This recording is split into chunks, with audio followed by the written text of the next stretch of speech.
ही कथा आहे स्कंद मातेची. कोणी स्कंद माता? देवी, आपल्याला खरंच ठाऊक नाही की स्कंद माता कोणते? नाही, खरं तर माझ्या स्मरणात नाही. देवी, स्कंद म्हणजे कार्तिकेय, पार्वती देवींचे पुत्र. अर्थात स्कंद माता म्हणजे पार्वती. पार्वती देवी मला ठाऊक आहेत. अधूनमधून त्या मला भेटत असतात. मग काय म्हणते ती? बोलत असतात माझ्याशी, मला मार्ग दाखवत असतात. त्यांच्या गतजन्माविषयी काही गोष्टी सांगत असतात. आणि कार्तिकेयविषयी काहीच सांगत नाहीत? नाही, पण कार्तिकेय हे नाव ऐकल्यावर मला त्यांना भेटावं असं वाटतं. म्हणजे मी कसं सांगू, गणेशाला भेटताना जसं वाटत असं अगदी. देवी, कार्तिकेय आणि आपले काही नाते आहे. कारण स्कंद माता यांच्याविषयी सांगताना मला हे नातं सांगणं हे अनिवार्य आहे.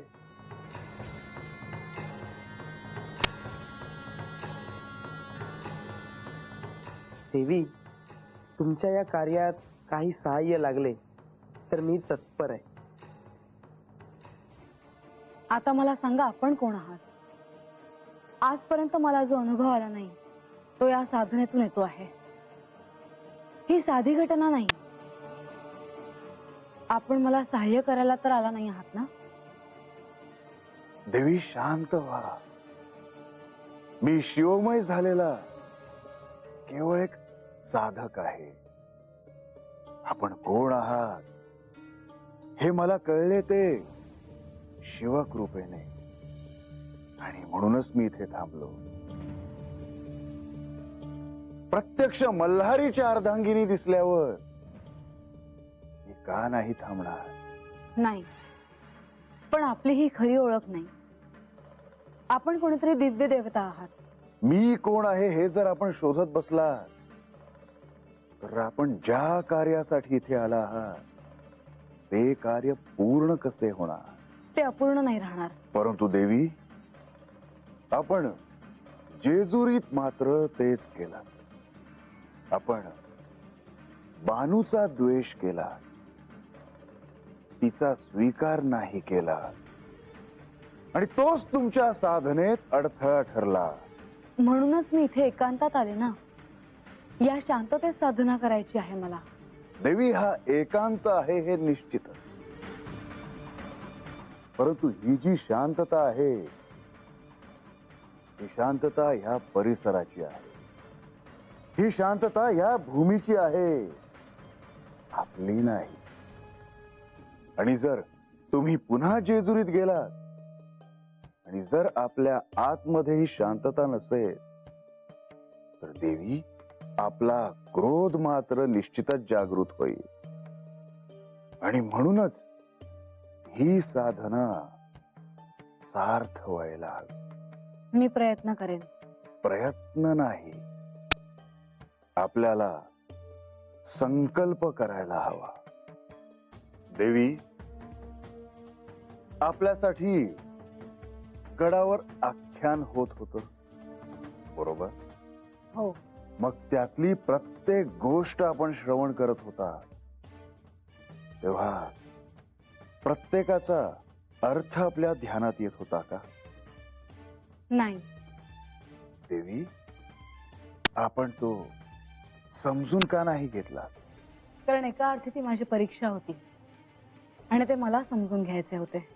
देवी, साक्षात खंडेराय आपले गुरु असताना जर आपण त्यांना त्याचा गर्भितार्थ विचारला असता तर त्यांनी तो निश्चितच सांगितला असता. अशी कोणती गोष्ट मला कळली नाही असं आपल्याला वाटतं आहे?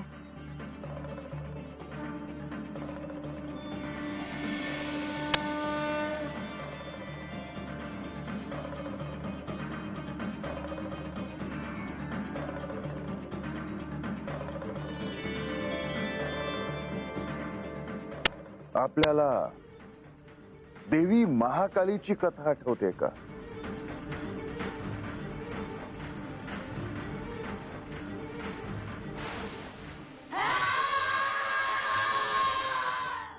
हो, मला आठवत आहे. बघा, आता मी पुन्हा त्या कथेचे कथन करतो. आपण ते श्रवण करावे.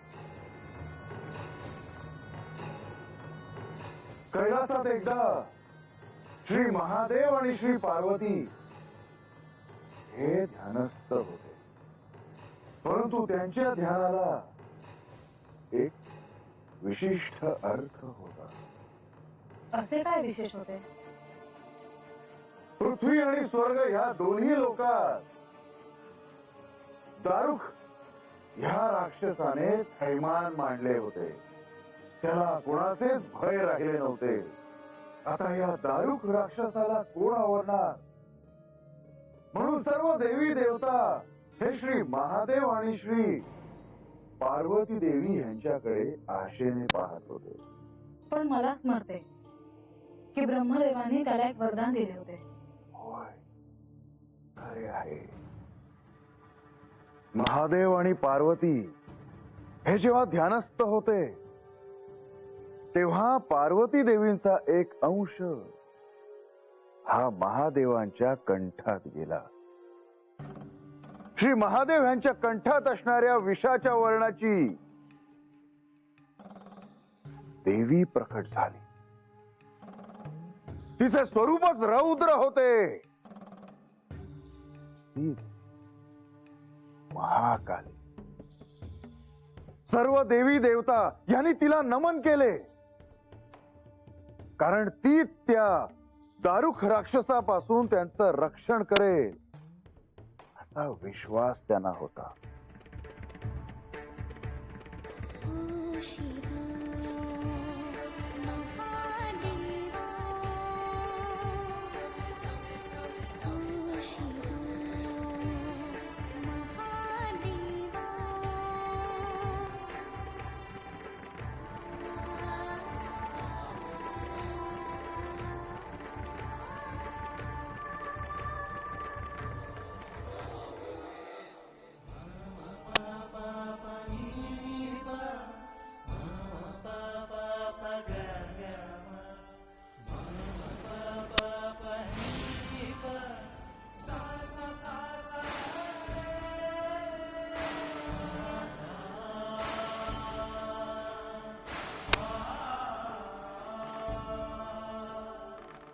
आख्यानात नारद मुनींनी तिचं केलेलं वर्णन मला आठवत आहे.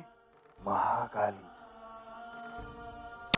काळ्या वर्णाची, अत्यंत क्रोधाने लाल डोळे असलेली ही महाकाली. तिचे ते रौद्र रूप पाहून स्वतः दारुक देखील भयभीत झाला. तो भयाने पळू लागला, परंतु महाकालीने आपल्या शस्त्राने त्याचा वध केला. पण महाकाली शांत झाली नाही. असे का? कारण देवी, तो तिचा स्वभाव आहे.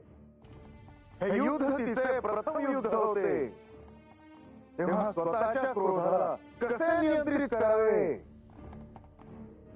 हे तिच्या हाती नव्हते. पण पार्वती देवी म्हणजेच महाकाली, हो ना?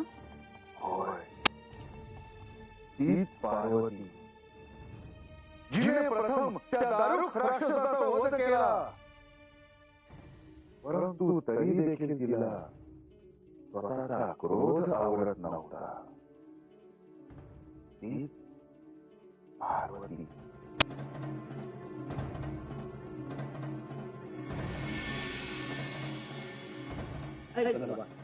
वाईट जरा थांब बरं.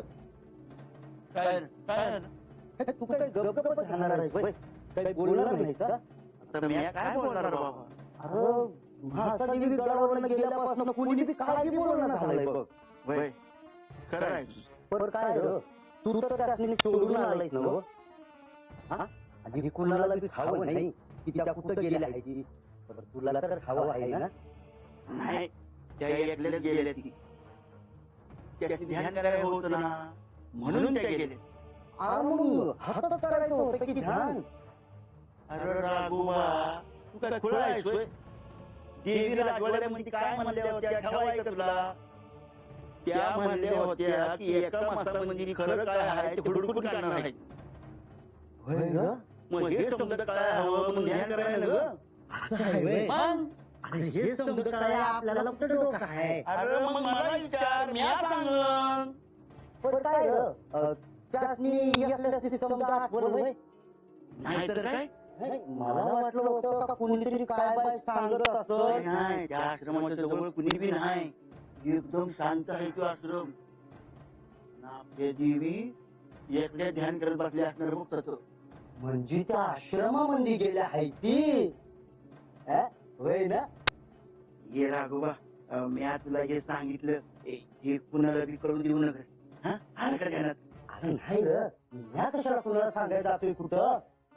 तर कुठं आहे रे ह्यो आश्रम? चल सांगतो तुला. चल, तर कुणाला सांगू देऊ? अरे नाही ना. सांगू देऊ नका. अरे मी सांगतो. तुला काय कळतंय की नाही हेच मला कळलं झालंय. आता मी काय केलं? हे बघ, वस्तीवरल्या समध्या माणसासनी काय बाय मिळालं हे मला बी ठाव पडलंय ना व. हा. पण आपल्याला काय बी मिळालं नाही म्हणून असं तोंड पाडून बसतेत का? म्हणजे काय बोलतीयस? आपण जर त्यात वस्तू असतो का नाही तर आपल्याला बी काय बाय मिळाला असतं. वय वय, आपल्या बी काय बाय पदरी पडलं असतं हे पक्क ठाव आहे मला. पण हात काय चाललं आहे ह्याचं नीट ध्यान ठेव. म्हाळसा देवी गड सोडून गेल्या ते. देव बी कुठेतरी गेल्या तरी. हा, आणि असं असताना तू बानू मोर खुलेवानी वागत राहिला तिला आवडेल का? हा, काय कळतं का नाही? नाही नाही खरं आहे तुझं. नाही म्हणजे मला कळते ते. तुला खरं सांगू का? काय? म्हणजे मला वाटलं होतं का आपण हाता आलो का नाही देवाची कृपा होईल. मागल्या येळेला नाही का सोन्याचा हांडा मिळाला होता. म्हटलं तसं काही वय मिळेल. कुठल्या काय काहीच नाही. हे बघ, म्या काय सांगते नीट ध्यानात ठेव. आपण हात राहतोय हे चांगलंच आहे. देवाची बी आपल्यावर कृपा आहेच. मला पक्क ठाव आहे आपल्याला रिकाम्या हातानं राहावं लागणार नाही. काय बाय मिळेलच. अगं बरं कावा जरा धीर धर. कधीच तीच करतात. काय नाही चाकर करून ठेवू नाही मला. चाकर आहे मी. असू दे असू दे. पण म्या काय सांगते ध्यानात ठेव. आपलं बी भाग्य उजळेल. पण आपल्याला काय बी मिळालं नाही तर बानू मोर तोंड पाडून बसायचं नाही. आलं का देनात? होय. अंगाशी.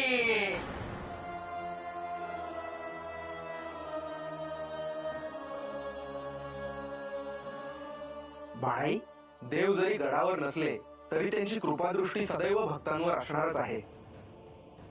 तरी देखील तुम्हाला कुठल्याही कठीण प्रसंगांना सामोरे जावे लागले तर तसा सांगावा आपण गडावर पाठवावा.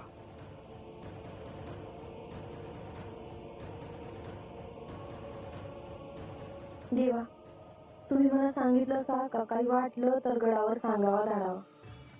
पण मला एकच काळजी वाटते, भारतात ते गड सोडून कुठं गेले आहे ती हे ठाव पडावं. त्यासाठी कोणीतरी समजावं आणि त्यांनी माघारी जेजुरीमध्ये यावं. माझं अजून काय मागणं असणार देवा?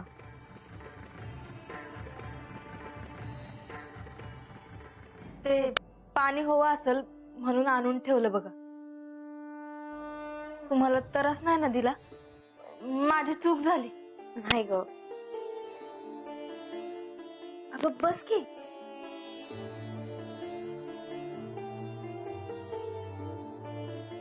एक विचारू का? विचार ना. तुम्हाला खरंच असं वाटतं आहे का म्हाळसा देवीसनी समजा ठाव पडेल म्हणून? गंगे, आता ते म्या कसं सांगणार ग? असं तर आता माघारी आल्यावरच कळत त्यासनी काय ठाव पडलं आहे ते तर आहेच.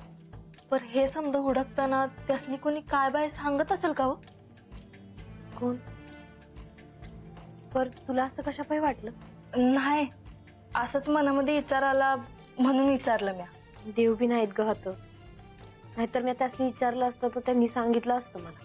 तुम्हाला या समजाचा लई त्रास होतो या हे जाणवत आहे बघा. पण मला पक्क ठाव आहे समजा चांगलं भाई. तुम्ही काळजी नका करू सर. देवा मोर मी एकच मागणं मागितलं आहे का म्हाळसा देवींनी माघारी यावं. देवी, महाकाली हिने दारुक या राक्षसाचा वध केला, परंतु तिला स्वतःला मात्र शांत करता येत नव्हतं. पण तिचे ध्येय साध्य झाले का? होय, परंतु तिला स्वतःला मात्र नियंत्रित करता येत नव्हतं. पण मग काय झाले? महाकालीच्या पायाखाली सर्व सृष्टी नष्ट होईल काय असे सर्वांना वाटू लागले. क्रोधाने भान हरपलेली पार्वतीच्या रूपात असलेली महाकाली अत्यंत भयंकर होती. सर्व देव केवळ तिच्याकडे पाहत होते, परंतु तिला थांबवण्याचे धाडस ते मात्र कोणामध्येही नव्हतं.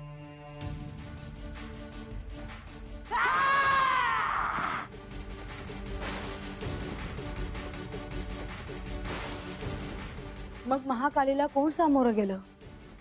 तिला कोणी थांबवलं?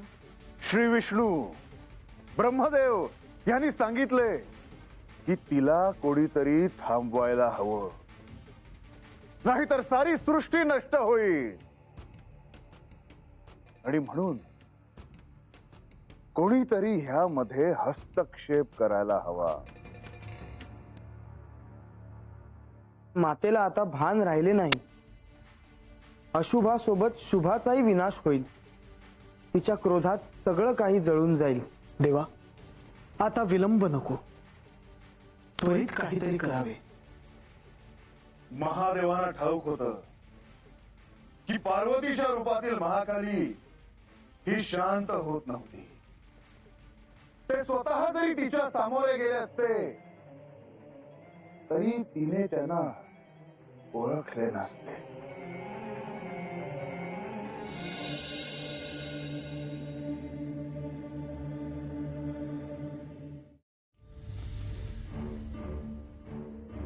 देवी, काय झालं? काय नाही.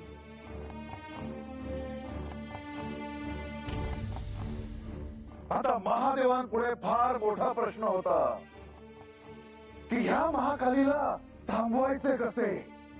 मग महादेवांनी असे काय केले ज्याने महाकाली शांत झाली? देवी, ह्यावेळी महादेवानी तिच्या मातृत्वाला साथ घातली. कारण काही झालं तरी तिचे मूळ रूप हे पार्वतीचेच होते. ती जगत जननी आहे, ती ममतामयी आहे. आणि त्या क्षणी महादेवानी एका लहान बालकाचे रूप घेतले आणि तिला सामोरे गेले. हो, मला आख्यानात ते सांगितलेले आठवते आहे. महादेवांनी प्रत्यक्ष लहान बालकाचे रूप कसे घेतले याची मला उत्सुकता आहे. देवी, आपण आपले डोळे बंद करा.